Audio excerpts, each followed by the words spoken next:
सहरी और इफ्तारी अजान से करें या वक्त से?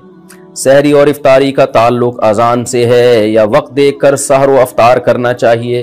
वक्त से इसका ताल्लुक है, अजान से नहीं है। अजानें बाज़ दफ़ा गलत हो जाती हैं। बाज़ अहले हदीस हजरात ये करते हैं कि सूरज अभी आधा गुरूब होता है तो वो अजानें दे के सबका रोज़ा तोड़वा देते हैं, ख़राब कर देते हैं। तो मैं नहीं कहता सारे अहले हदीस ऐसा करते, लेकिन इन अहले हदीस की खिदमत में गुजारिश है कि खुदारा आप अपना मसलक दूसरों पे थोपते क्यों हैं?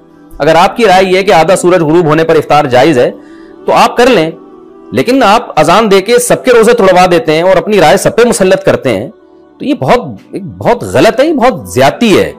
नहीं, आप इख्तलाफी, आप एक मसला है तो उसमें अपनी राय जबरदस्ती ठोस क्यों रहे हैं आप दूसरे के ऊपर? बाज़ दफ़ा ऐसे हुए हैं वाक़यात कि किसी अहले हदीस की मस्जिद से अजान ही पहले हो गई, उनसे पूछा गया तो कह रहे हमारे मसलक में और ये हदीस की रोशनी में जायज़ है। हालांकि ऐसा नहीं है, हदीस से आपकी एक राय है, आपने हदीस की एक तशरीह की है, तो उस तशरीह की वजह से आपकी ये राय है ना, तो आप अपनी राय दूसरी की राय पे मत थोपे मत उसको।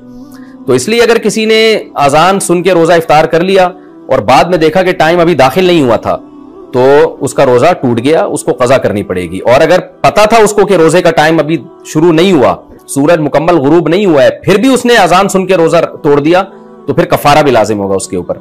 तो इसलिए अजान के बजाय ना जो सहर इफ्तार के जो टाइम के जो जदवल मिलते हैं, नक्शे मिलते हैं, उनको देखा करें और उससे भी एहतियातन 2 मिनट बाद रोजा खोलें। ये जो हदीस में आता है कि जल्दी इफ्तार का हमें हुक्म है, तो बिल्कुल ऐसा ही है, लेकिन जल्दी का मतलब यकीन तो हो कि सूरज गुरूब हो गया है। तो ये जो नक्शे हमें मिलते हैं जिनमें सूरज गुरूब होने का टाइम लिखा होता है, ये एहतियाती टाइम होता है, यकीनी नहीं होता, यानी 100% इस पर यकीन नहीं होता। लिहाजा इसमें कम से कम 2 मिनट की एहतियात लाजमी किया करें।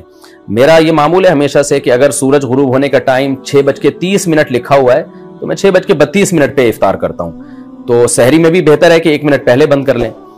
तो इसलिए इसमें एहतियात के पहलू को पर अमल करना चाहिए। हाँ, अगर आपने कई बार तजर्बे के बाद देख लिया कि हमारी मस्जिद की अजान सही टाइम पे होती है, जो गुरूब आफ्ताब का टाइम लिखा है उससे 2 मिनट बाद होती है, तो फिर आप अजान पे इफ्तार कर लें।